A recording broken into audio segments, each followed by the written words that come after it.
Olá pessoal, tudo bem? Eu sou a professora Vanessa Novaes e eu vou falar hoje com vocês um pouquinho sobre os aspectos neurobiológicos da depressão. Os principais sintomas da depressão é o humor depressivo, caracterizado por tristeza, sentimento de culpa, de autodesvalorização, pensamentos suicidas.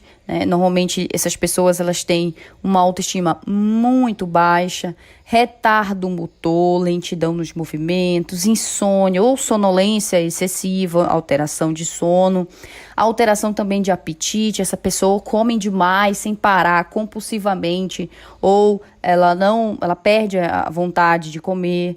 Anedonia, não acha nada, graça em nada, não tem mais motivação para fazer nada parece bom. Alterações físicas também são encontradas, como dor no peito, sudorese, cansaço, fraqueza. Existem 3 possíveis causas para o aparecimento da depressão. Uma delas é a genética. É observado que pessoas que têm depressão, a grande parte delas já tem um histórico de familiares que também desenvolvem depressão. Então, tem um fator genético envolvido. Também temos como possível causa alteração na bioquímica cerebral. O cérebro de uma pessoa depressiva normalmente produz quantidades insuficientes de dopamina, de serotonina, de noradrenalina, envolvidos no processo de recompensa, no processo de motivação e recompensa do cérebro. Então, é comum também observarmos esse tipo de alteração em pessoas depressivas. Além do mais, eventos estressantes. Pessoas que se estressam facilmente e que passam por momentos muito intensos de estresse também podem desenvolver a depressão por causa do aumento de um hormônio que é liberado durante períodos estressantes, como o hormônio cortisol. A ideia que a depressão acontece por eventos estressantes é sustentada pelo que acontece com os portadores da síndrome de Cushing, que é uma síndrome causada pela presença do tumor na hipófise. E a gente sabe que a hipófise produz um hormônio muito importante, que é o adrenocorticotrófico. Esse tumor promove um aumento da liberação do hormônio adrenocorticotrófico. O hormônio adrenocorticotrófico vai estimular as adrenais e as adrenais, portanto, vão liberar mais cortisol, que é o hormônio do estresse. Esse excesso de cortisol, muito semelhante a situações de estresse, elas demonstram que nesses pacientes eles acabam apresentando sintomas semelhantes aos pacientes depressivos, o que nos levou a pensar que, sim, liberação de cortisol pode ter alguma relação aí com o aparecimento de sintomas depressivos.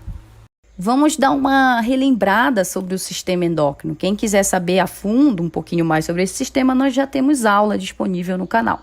Então vamos lá. Nós temos o hipotálamo. O hipotálamo secreta um hormônio chamado de CRH, o hormônio liberador do ACTH. Esse hormônio estimula a hipófise libera, então, o adrenocorticotrófico, ou ACTH. O ACTH cai na corrente sanguínea e vai estimular as adrenais. As adrenais, então, vão produzir mais cortisol.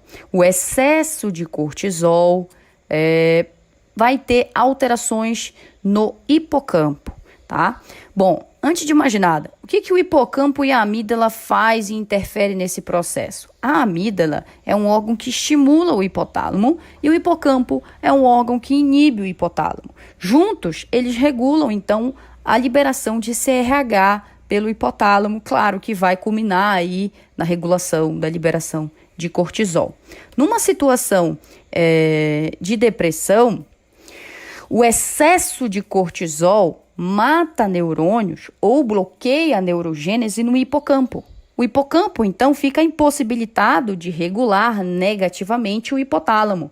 Então, o hipotálamo, sob influência apenas da amígdala, acaba produzindo muito mais CRH do que ele produziria com a aferência, com a interferência do hipocampo. Bom, outras alterações são encontradas em indivíduos depressivos. Por exemplo, a diminuição do volume do hipocampo, conforme eu já falei para vocês, teve morte de neurônios e bloqueou a neurogênese, então é claro que o hipocampo vai diminuir o seu volume.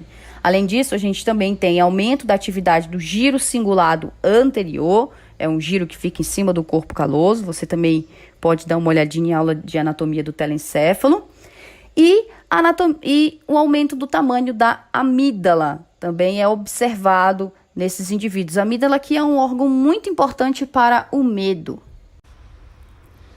Bom, pessoal, aqui a gente tem algumas hipóteses para o aparecimento da depressão. Claro que são hipóteses biológicas, neurobiológicas. E nós temos aí as principais, eu vou falar das principais para vocês. Por exemplo, a primeira hipótese é a hipótese que a gente chama de hipótese monoaminérgica, que é justamente o que eu comecei falando para vocês. É a hipótese que diz que a depressão aparece porque acontece uma diminuição de neurotransmissores, como a serotonina e a noradrenalina. Tá? Então, diminui a liberação de noradrenalina e de serotonina no cérebro desses indivíduos, que faz com que ele tenha aí um mal-estar, uma alteração de humor e o aparecimento de toda a sintomatologia da depressão. Detalhe é que a diminuição desses neurotransmissores, né, vão afetar o funcionamento de uma enzima chamada de adenilato ciclase, tá? E isso vai resultar numa diminuição, tá, de um fator muito importante, um fator neurotrófico muito importante chamado de BDNF. É um fator muito importante para a neurogênese, para a produção de novas células nervosas, tá?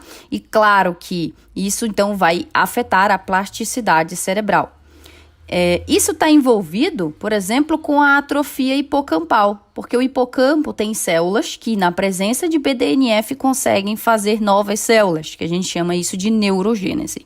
Claro que sem BDNF, o hipocampo também perde a sua capacidade de formar novas células, certo? Beleza. Outra possibilidade que eu já mencionei para vocês é o estresse, né? Em decorrência do estresse, a estimulação que a gente chama de estimulação simpática, que é essa estimulação aqui. Bom, o estresse, o estímulo estressivo, né, estressante, ele vai causar uma liberação exorbitante de cortisol.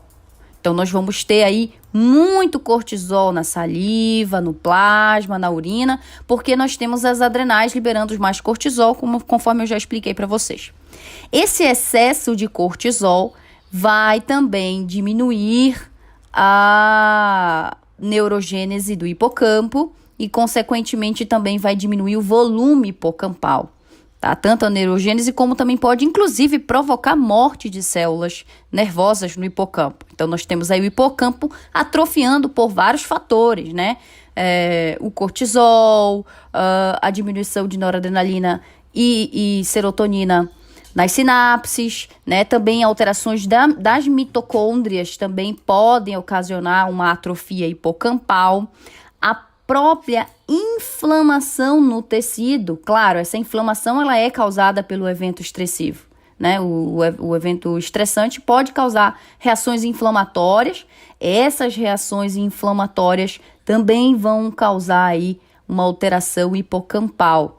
Além do mais, essa reação inflamatória pode causar uma resposta imune adaptativa, né? Por isso que a gente constantemente vê aí pessoas depressivas com o sistema imunológico muito debilitado. Então, normalmente a pessoa tem depressão, depois começa a aparecer outras doenças, infecções generalizadas e vários outros problemas. Na verdade, é em decorrência a uma supressão imunológica. Então, perceba que a depressão, ela é bem holística, né? Ela trabalha aí no seu cérebro de várias formas diferentes, né? A gente não sabe se isso é uma causa ou se isso é uma consequência da depressão, são apenas teorias, tá? As mais aceitas e as mais comentadas é a hipótese monoaminérgica, ou seja, diminuição de noradrenalina e serotonina, e a hipótese também de estresse, né? Estresse excessivo também constantemente pode causar depressão.